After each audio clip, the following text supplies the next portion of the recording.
أعوذ بالله السميع العليم من الشيطان الرجيم من نفخه وهمزه ونفثه بسم الله الرحمن الرحيم وصلى الله على سيدنا ومولانا وحبيبنا محمد صلى الله عليه وسلم وعلى آله وأصحابه أجمعين رب اشرح لي صدري ويسر لي أمري واحلل عقدة من لساني يفقه قولي أما بعد. Nous poursuivons donc notre série de vidéos sur les entités invisibles qui pénètrent le corps et l'âme humaine. Et après avoir parlé particulièrement des démons et des djinns et des anges, aujourd'hui nous allons donc essayer d'exposer donc des approches concernant l'esprit de Dieu. Dieu Azza wa Jal dit dans Surat al-Mujadala, dans le dernier verset, le verset 22, Ulaika alladhina kataba Allahu fi qulubihim al-iman wa ayyadahum bi ruhin minh. Il les a donc, il a prescrit, il a écrit la foi dans leur cœur et il les a raffermis par un esprit de lui ou provenant de lui. C'est de cet esprit que nous allons parler aujourd'hui et pour rappel, nous avons bien donc expliqué que l'énergie spirituelle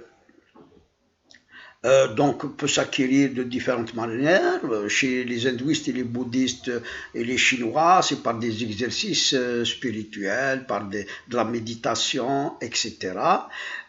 Mais nous avons bien souligné que cette énergie, si elle est acquise, ce n'est qu'une force spirituelle qui n'a pas de rapport avec Dieu subhanahu azza wa jal, ni avec un ange donc qui est descendu par un ordre de Dieu. À titre de rappel, l'énergie spirituelle, c'est une force dans l'âme qui serait acquise même par des exercices donc en dehors de la religion, en dehors de la pratique religieuse et des pratiques qui rapprochent de Dieu. D'ailleurs, enfin, l'énergie, enfin, pour bien aussi la comprendre, le feu dégage une énergie, l'énergie de chaleur. Et quand on se rapproche de cette chaleur, on se réchauffe, on ressent cette énergie, on se réchauffe. De même que quand on a faim, et quand on prend une nourriture, donc ces calories qui vont passer dans le sang, etc., donnent une énergie au corps.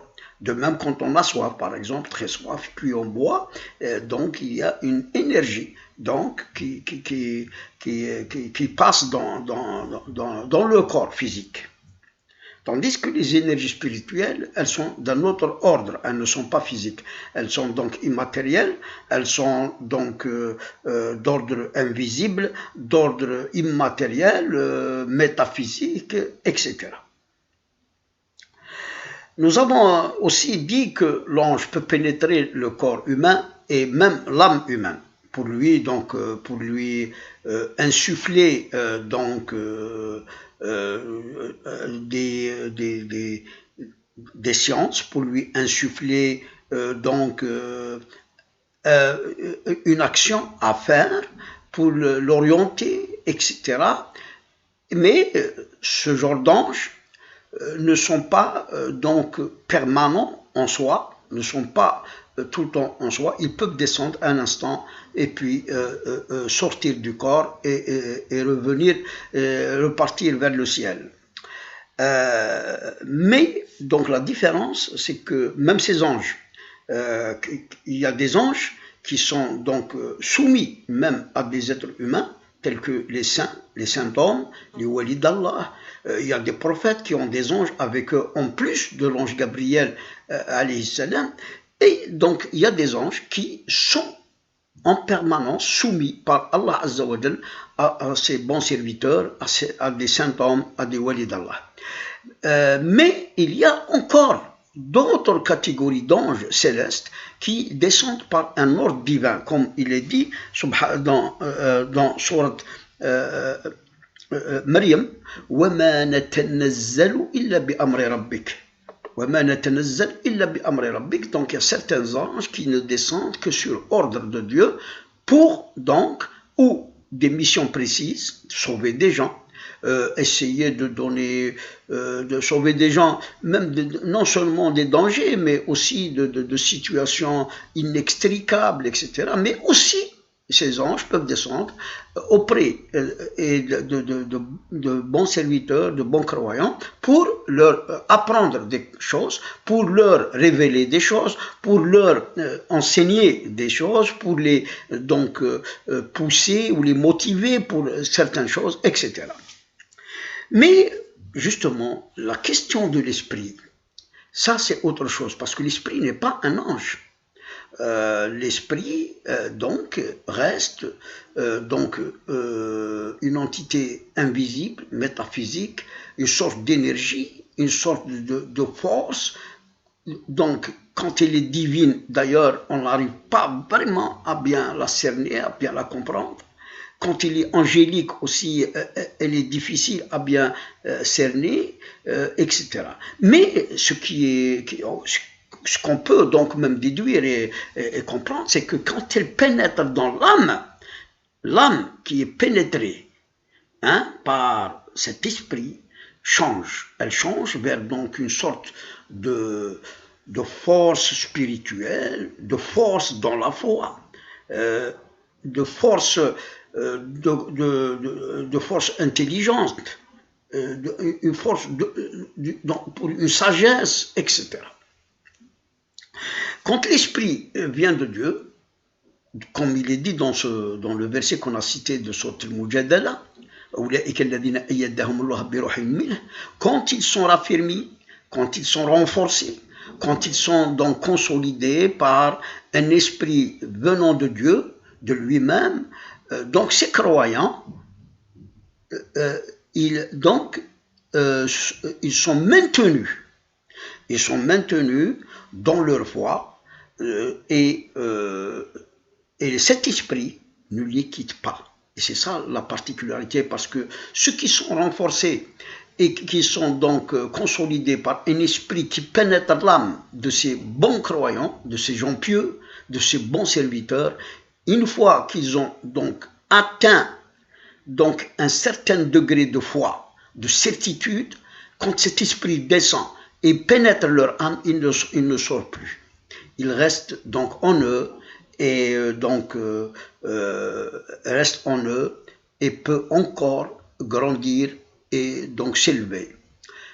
Et ceci, c'est selon donc la pratique, le cheminement de ce bon croyant, de ce serviteur pieux.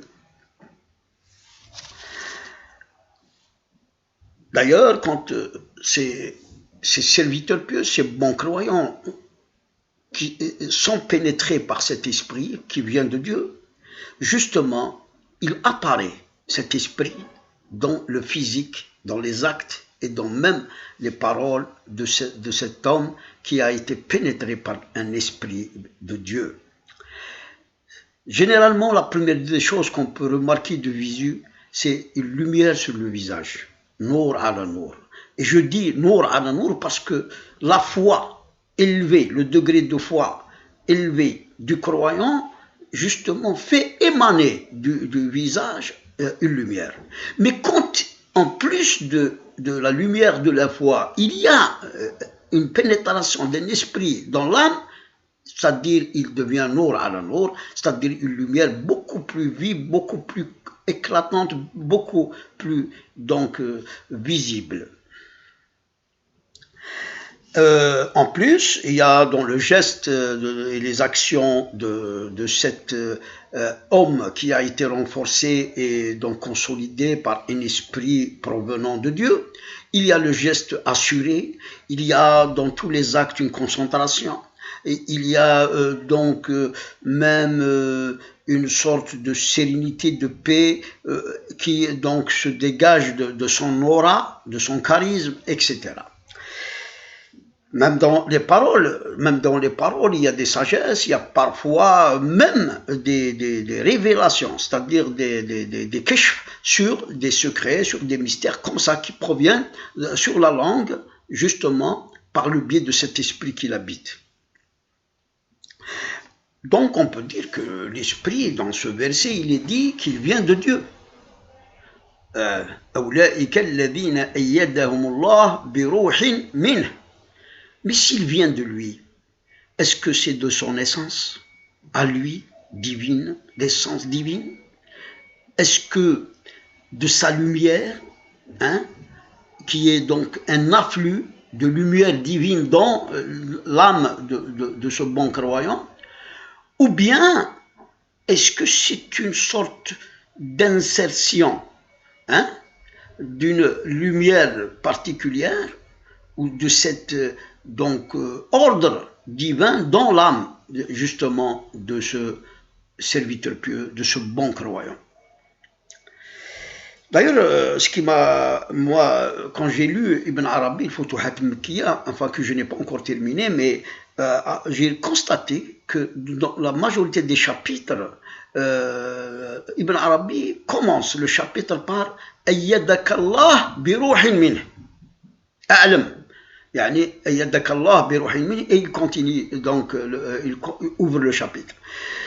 Parce que lui-même, donc, Ibn Arabi est un grand philosophe, c'est un grand mystique, c'est un grand savant de tout ce qui est du monde du malakout, de l'invisible, de tout ce qui est pouvoir divin, de tout ce qui est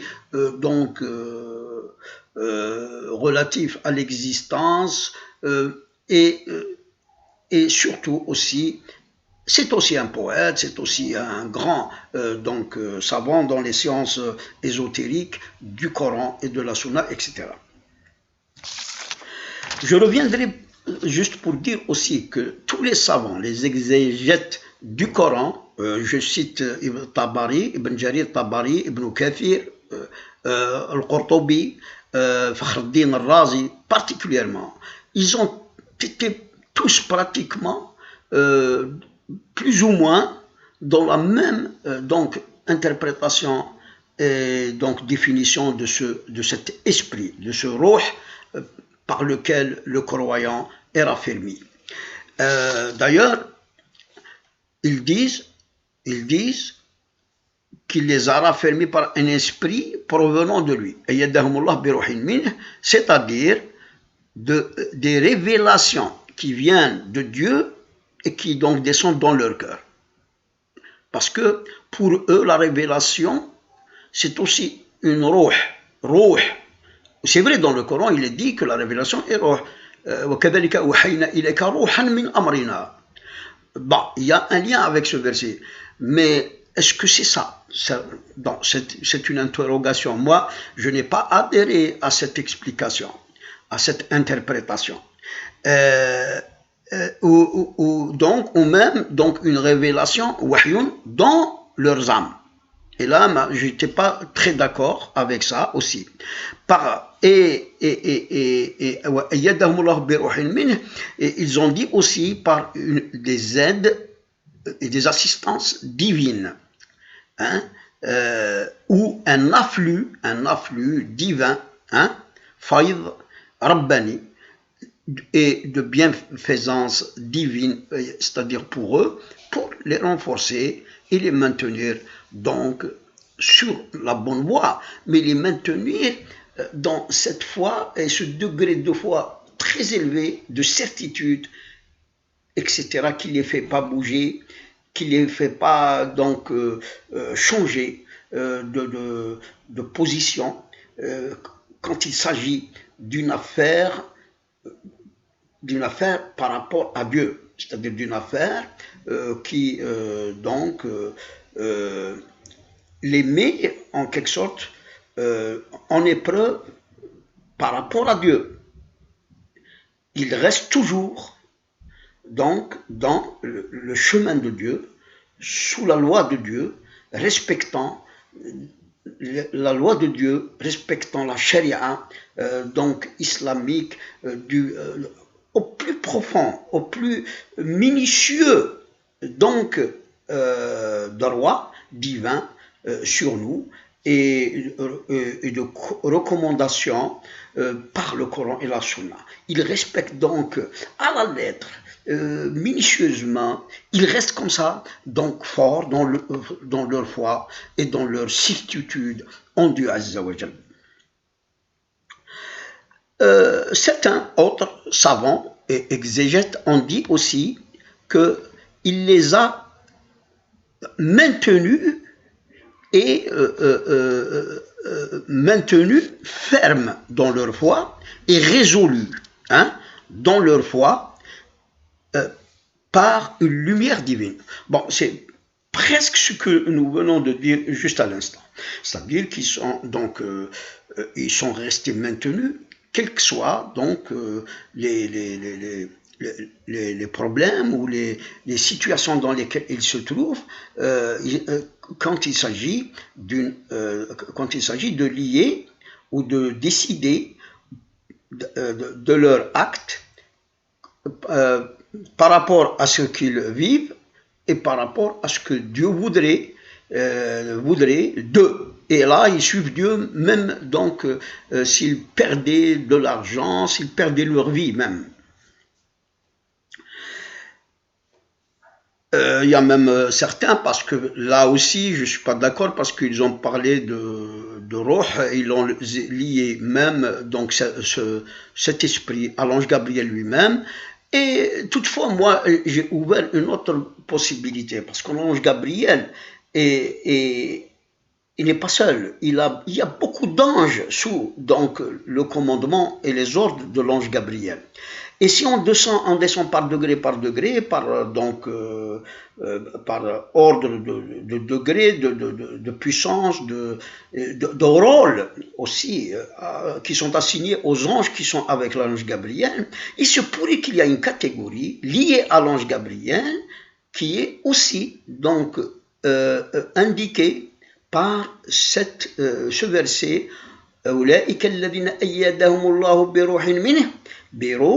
donc d'un esprit, donc qui peut être un ange de la catégorie de l'ange Gabriel ou qui est en relation avec l'ange Gabriel. J'ai retenu aussi, j'ai souligné le grand savant que j'aime beaucoup, Ibn Ajiba, radiyallahu anhu wa arwah, qui a dit, il les a tout simplement, il a bien par la suite expliqué, il les a raffermis par un esprit de lui. Il a insisté sur ça, comme il est dit dans le verset, ayyadahumullah bi ruhin min, de lui, qui provient de lui. Et même de lui, sans dire il provient, parce que Dieu est présent, il est là, il est avec nous, il est avec toutes choses, il entoure toutes choses, et il sait même ce qu'il y a dans le profond et l'intimité de chaque créature. Par contre, l'imam Taba'i, il a dit, l'esprit ici n'est pas un ange. Et là aussi j'ai aimé ça parce que effectivement l'esprit ici n'est pas un ange, c'est un ordre, c'est une force, c'est une énergie, c'est dans ce sens-là, mais une énergie divine, une énergie qui vient de Dieu lui-même. Mais l'ange, par contre, comme le dit l'imam Taba'i, mais l'ange accompagne l'esprit, comme il est dit dans Surat Al-Nahl, ينزل الملائكة بالروح من أمره. Et enfin, Ibn Arabi a dit à propos de cet esprit, particulièrement dans ce verset, dans son tafsir, que beaucoup de savants rejettent. Effectivement, moi j'ai lu des parties, j'ai pas voulu continuer à lire, parce qu'effectivement, le tafsir de Ibn Arabi n'a pas du tout de relation avec cette existence, avec cette réalité, même quand on essaie de comprendre les choses intérieures, l'ésotérisme, même des versets coraniques. Franchement, personnellement, je n'ai pas voulu continuer la lecture de Tafsir d'Ibn Arabi que j'ai rejeté même. De toute façon, en ce qui concerne ce verset, voilà ce qu'il a dit. Il a dit qu'il les a, c'est-à-dire, il les a liés par, donc, il les a liés par cet esprit, hein, de lui, à lui-même. Hein?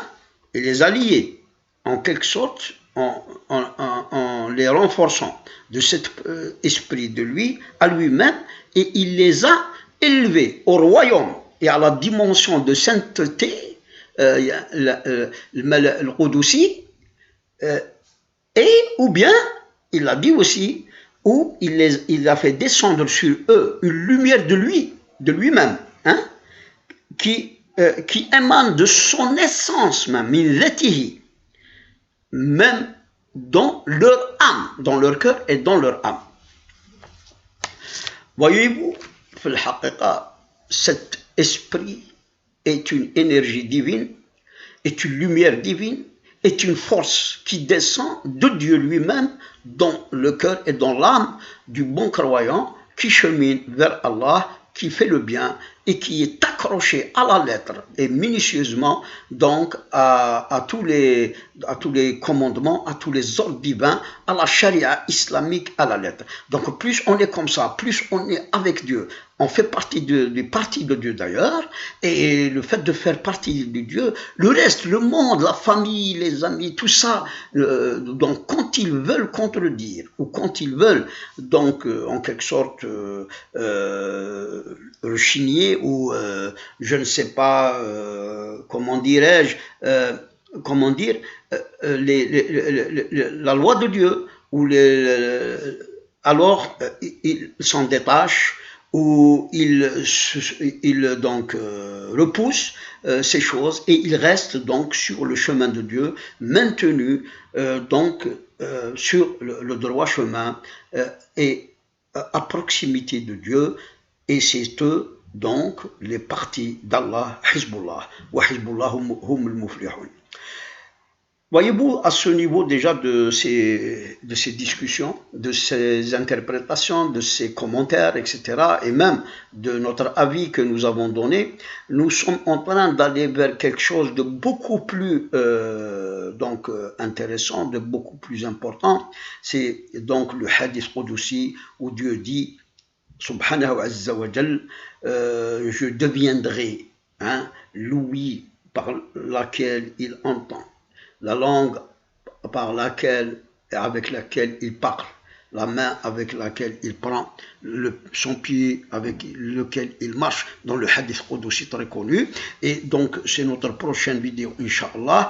Et je voudrais aussi dire que ceci explique en quelque sorte l'ésotérisme islamique, explique aussi que l'accès à cet esprit divin est permis, et il est possible donc par les invocations, par la pratique de la sunna, et par donc cette comment dirais-je, cette abnégation à être aux côtés de Dieu, quelles que soient les circonstances, quels que soient les problèmes, quelles que soient les preuves. Il faut rester donc sur le chemin de Dieu, avec Dieu, même si on perdrait la vie. Wassalamu alaikum wa rahmatullahi ta'ala wa barakatuh.